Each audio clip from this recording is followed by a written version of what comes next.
الله نور الله لا إله إلا الله ألف الله نور الله لا إله إلا الله ألف Bismillahirrahmanirrahim. Assalamu alaikum. Les origines mystérieuses de Jésus-Christ, Isa ibn Maryam. Tout le monde semble bien connaître Jésus-Christ. La télévision et les médias nous ont donné une certaine perception de la nature du Christ. Sa naissance miraculeuse et son histoire sont largement documentées à travers les films et les séries. Il est parfois présenté comme étant le Fils de Dieu, mais l'est-il réellement? Connaissons-nous réellement Isa ibn Maryam, alias Jésus-Christ? Que savons-nous de lui, en dehors de ce que l'Église et les médias nous présentent? Nous allons vous faire découvrir la vraie réalité de Jésus-Christ. Cette vidéo que vous êtes en train de regarder changera à jamais l'image que vous aviez du Christ. Pour ce qui concerne l'origine de Jésus-Christ, fils de Marie, Allah, qui est son créateur, l'a expliqué sans aucun équivoque dans son noble Coran. Le défi maintenant repose sur son interprétation. Le Coran nous explique la réalité de Jésus-Christ en deux dimensions. Une dimension qui concerne la haqiqa, une vraie réalité mystique, et une autre qui concerne sa dimension shahada, officielle ou visible. Pour ce qui est du domaine de la haqiqa, Allah a dit dans le Coran: l'exemple de Jésus est comparable à celui d'Adam, qu'il créa de terre, puis il lui dit « Sois » et il fut. Sourate 3, verset 59. Quelle est la véritable signification de ce verset? L'interprétation exacte de ce verset est très importante pour une meilleure compréhension. Car analysé de façon littérale, on vous dira l'exemple de Jésus est semblable à la création d'Adam. Ils ont été créés de terre, puis on leur dit « Sois » et ils furent. Cette explication ne permet pas, en effet, de tout saisir de la vie de Jésus dans sa véritable dimension. C'est pourquoi Moulay Cheikh Ahmed Tijani a dit: si tu veux réellement déchiffrer l'indication de Dieu dans ce verset, il faut retourner dans les mondes où Jésus est issu, les mondes où il a été nommé prophète avant d'être envoyé sur terre. Dès lors, un autre entendement dans la signification de ce verset sera plus explicite. La vraie exégèse est que, dans la citation, l'exemple de Jésus est comparable à celui d'Adam qu'il créa de terre. Le terme qu'il créa de terre renvoie à Adam. Et puis, il lui dit « Sois » et il fut, concerne Jésus. Dieu explique que lorsqu'il vous donne l'exemple de la création de Jésus, c'est comme celui d'Adam qui a été créé de terre. Puis on lui dit « Sois » et il fut. Après quoi, on lui a fait suivre les processus du monde invisible, Raïb. Ainsi, tu verras que ce ne sont pas deux processus identiques. Pour comprendre ces paroles, il faut que le processus s'étant déroulé au monde invisible soit expliqué, voire dévoilé. Dans le monde Raïb, il y a deux lieux dénommés Khafu Takbir et Khafu Takwin, qui sont des appartements. Dans le lieu nommé Khafu Takbir se trouve la maison numéro 17, qui abrite les restes de l'argile qui a servi à façonner Adam. Khafu Takwin, quant à elle, renferme un nombre incalculable de maisons avec des voiles de lumière, car c'est dans cette station qu'Allah a créé les lumières des anges. Et celui qui, dans le Hadratul Ilahiyya, détient le grade permettant la connaissance du secret de ces deux chambres est appelé Qutbul Qafayni. Le détenteur de la science se rapportant sur le Khafu Takbir et le Khafu Takwin. Quand Allah décide de créer Adam, il préleva de l'argile à la chambre numéro 17 du Khafu Takbir. Les restes de cette argile qui a servi à façonner Adam sont toujours stockés dans ladite chambre. Allah créa donc Adam, le sortit pour ensuite l'allonger à l'intérieur de l'appartement. Puis lui insuffla ensuite la lumière qui lui a permis d'être désigné parmi les envoyés. Ensuite, Allah lui insuffla la lumière de la prophétie, ou Nubuwa.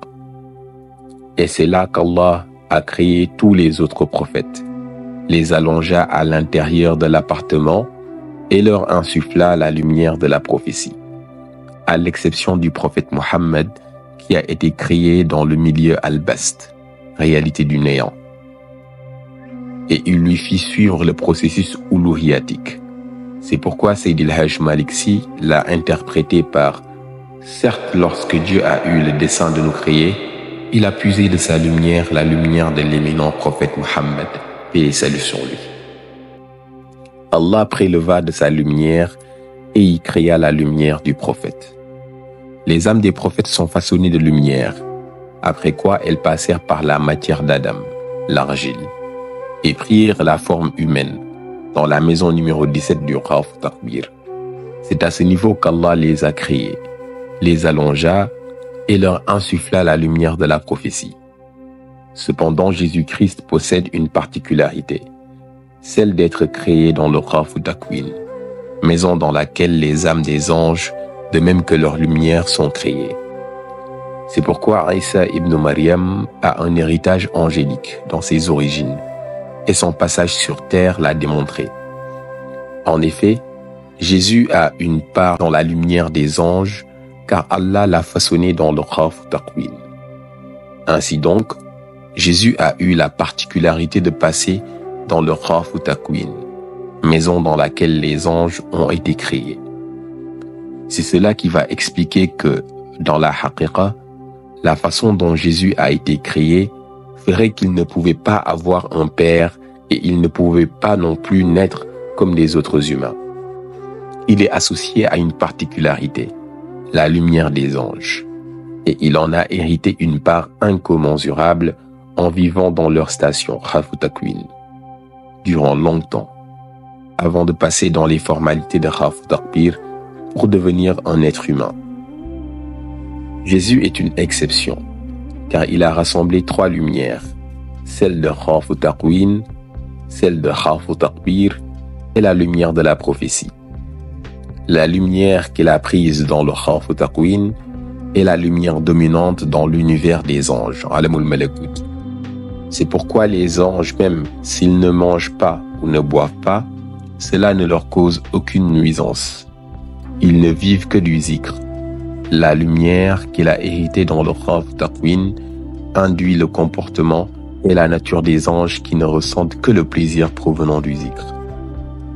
Mais également, ils ne suivent pas le processus classique de naissance des êtres humains, c'est-à-dire naître comme un enfant, apprendre à parler, à marcher, etc.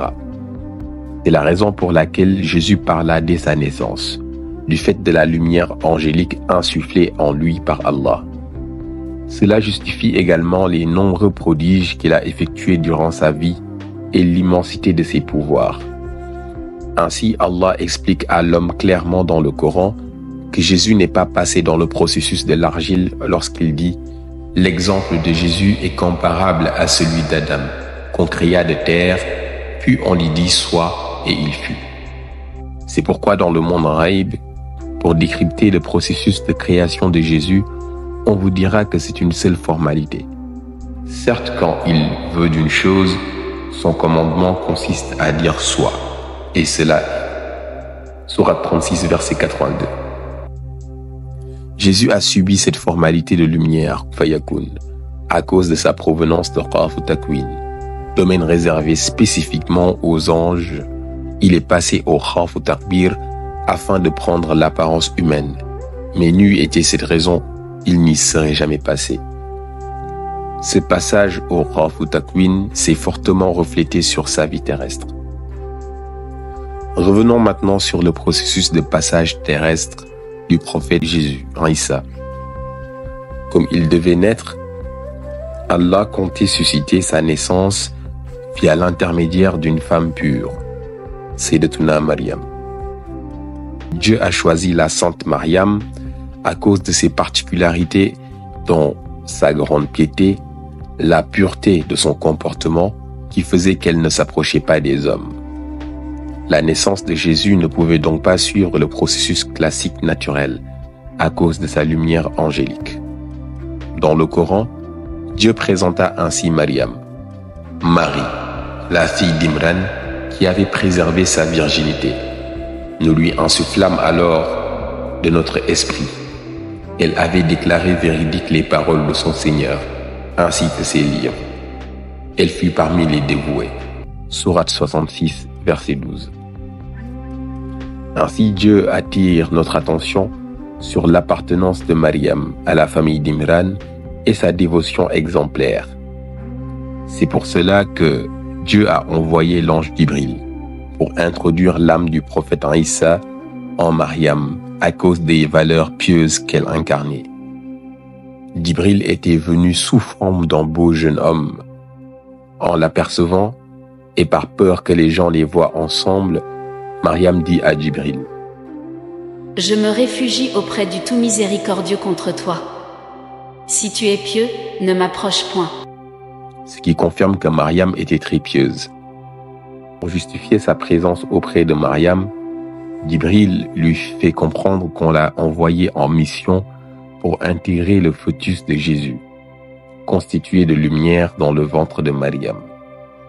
L'ange Jibril procéda, grâce à un processus propre aux anges, qui consiste à un transfert d'étincelles de lumière de l'ange vers l'être humain. Lorsque vous tiendrez la main d'un ange, vous verrez des étincelles de lumière traverser sa main pour entrer dans votre corps. L'ange Gabriel a procédé de la même manière avec Mariam. Il a posé un doigt lumineux sur la main de Mariam pour lui transférer l'âme d'Isa. Toutefois, sa grossesse n'avait pas suivi le cycle normal des 9 mois de gestation, comme ce fut souvent le cas chez les autres femmes, à cause de la lumière de Khawf Takwin, incarnée par Isa. Arrivée à la naissance du prophète Isa, Mariam avait tellement honte de sa grossesse face à l'opinion des gens qu'elle voulait même en mourir pour ne pas subir cette honte. Pour le réconforter, Jibril lui dit de penser à l'âme bénie que Dieu lui a confiée, car cette dernière aura une mission à accomplir sur terre et qui est plus importante que la honte qu'elle éprouve. Il la somma de secouer le palmier qui fera tomber des fruits mûrs, de même que la source qui s'écoula sous ses pieds, pour lui montrer le miracle de l'enfant béni qu'elle avait. Ne t'affiche pas. Ton Seigneur a placé à tes pieds une source. Secoue vers toi le tronc du palmier, il fera tomber sur toi des dattes fraîches et mûres. Sourate 19, versets 24 à 25. Lorsque Jésus naquit, Dieu demanda à Mariam de se taire pour laisser l'enfant parler, car il pouvait s'exprimer du fait du processus de lumière par lequel il était passé. Ainsi, dès sa naissance, il a tendu la main pour parler, un prodige pas coutumier chez les bébés. Sa vie avait une particularité même si à première vue il avait l'apparence d'un être humain. L'histoire sainte nous apprend que, jusqu'à ses 33 ans, la lumière angélique était dominante chez Jésus-Christ, malgré le fait qu'il avait l'apparence d'un être humain. Cette particularité en lui faisait que les anges qui sont au ciel le considéraient comme étant un des leurs. Lorsqu'il marchait sur terre, Jésus-Christ agissait selon les directives de sa mission.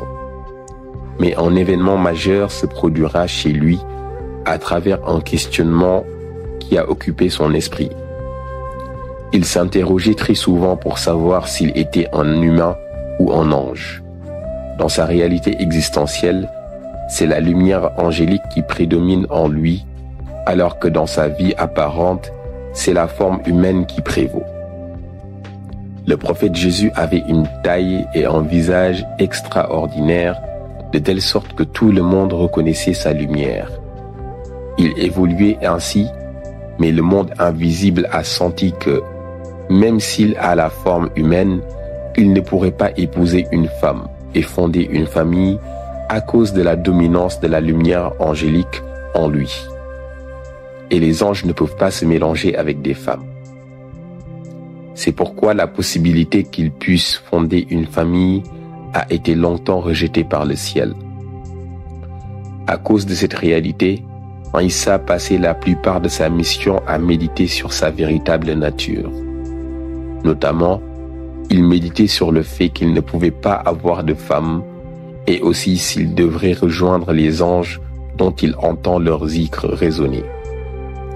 Cela explique aussi le fait qu'il n'a pas eu le temps de compléter sa mission à cause d'une méditation excessive sur sa nature personnelle. Une méditation qui prenait la majeure partie de son temps, malgré qu'il eût passé son message prophétique. Dieu avait pris connaissance de sa souffrance. Ainsi, lorsque Dieu a senti son tourment, il compta le secours de sa peine en faisant en sorte que son peuple complote contre lui. En effet, pour qu'il y ait une solution, Dieu a poussé ses ennemis à conspirer contre lui. Remarquez ici comment est la stratégie divine. Quand Dieu veut régler une affaire en un laps de temps donné, il fait d'abord naître les causes. C'est ce qu'un sage a enseigné à propos du prophète, en disant « Quand Dieu a voulu que les compagnons sahaba dévisagent le prophète, il a choisi une guerre sainte, jihad, lors de laquelle le prophète fut blessé à la tête. Dans le but d'exhorter la plupart des compagnons à poser le regard sur son visage, inquiets, les compagnons l'ont regardé pour l'observer et examiner ainsi la gravité de sa blessure. Et par là, ils ont pu le fixer des yeux et reconnaître le noble visage du prophète. En effet, les compagnons avaient une grande pudeur qui les empêchait de dévisager le prophète Mohammed. C'est pourquoi ce sage a dit que c'est à cause de cet événement que beaucoup de compagnons ont pu réellement reconnaître le prophète. Ainsi, pour alléger la souffrance qu'éprouvait Isa dans sa méditation, Dieu a poussé ses ennemis, incluant ses proches, à comploter contre lui dans le but de l'assassiner. Un jour, Jésus était isolé dans une chambre en train de méditer sur sa situation, sur la nature de la révélation divine et sur les conseils qu'il pourrait recevoir de la part des habitants du monde céleste.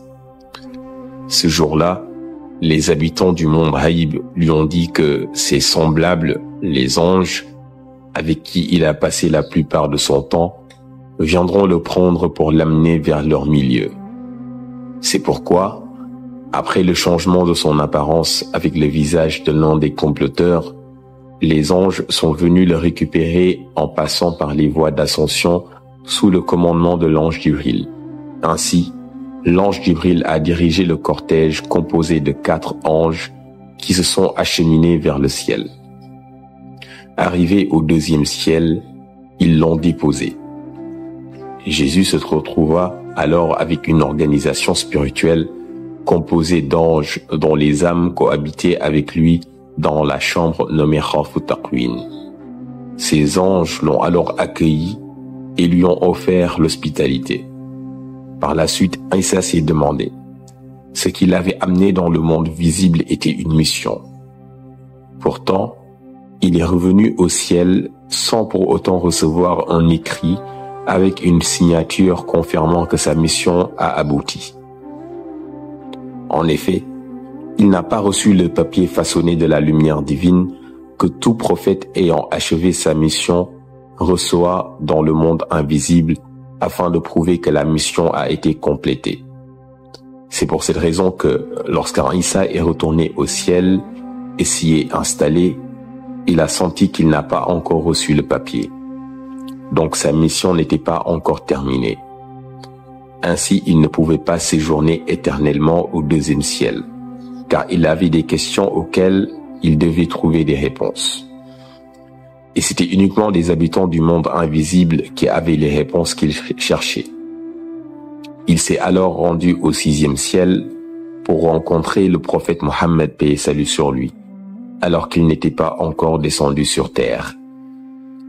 Lors de cette entrevue, Isa lui a demandé « Comme tu es notre Seigneur, le maître de tous les prophètes, pourquoi n'ai-je pas reçu le document qui atteste la fin de ma mission ?» Le prophète Mohammed lui répondit « C'est parce que ta mission n'est pas encore terminée. Tu retourneras sur terre et ton retour sera un signe évident de l'imminence de l'heure, la fin du monde. » De ce fait, la deuxième descente sur terre de Jésus-Christ sera un signe de la fin du monde. Toutefois, avant cette descente, le prophète Mohammed viendra sur terre, accomplir sa mission et repartir. Le prophète Mohammed avait aussi dit qu'après lui, aucun autre prophète ne viendra. C'est exactement ce qui s'est produit. Aucun autre prophète ne viendra après sa venue, tel qu'il l'avait dit. Ainsi, le retour de Jésus après la venue du prophète étonne plusieurs personnes. En effet, on trouve même certaines interprétations voulant que Isa et l'imam al-Mahdi soient la même personne, alors qu'ils sont deux personnes distinctes.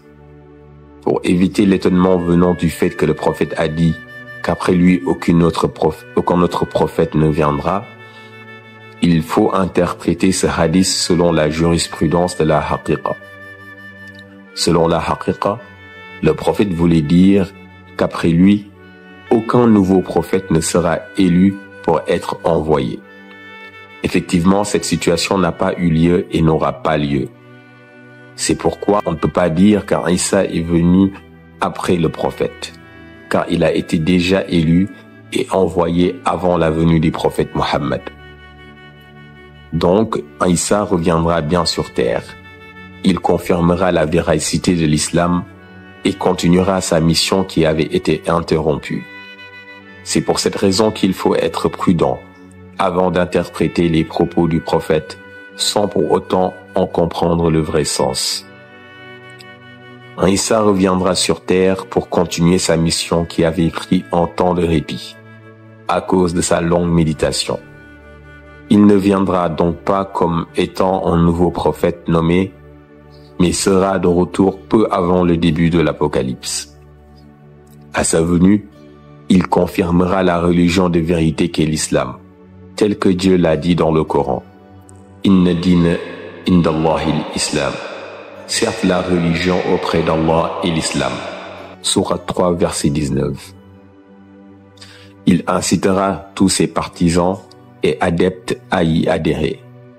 Son retour se fera de la même manière que lors de sa montée au ciel avec le beau cortège céleste. De plus, notons que ce retour ne se fera pas via une nouvelle naissance terrestre, comme l'ont affirmé certains exégètes. Avant sa descente, Isa sera précédé par celui qui détient le titre de Al-Mahdi. En effet, Al-Mahdi est un titre. Certains livres confondent Jésus et l'imam Al-Mahdi, en les désignant comme étant une unique et même personne, alors qu'ils sont deux individus distincts. Le prophète de l'islam a démontré cette différence en disant à ses compagnons que lorsque Isa descendra, il priera derrière le guide de tous les musulmans. Ce guide des musulmans dont parle le prophète sera l'imam Al-Mahdi.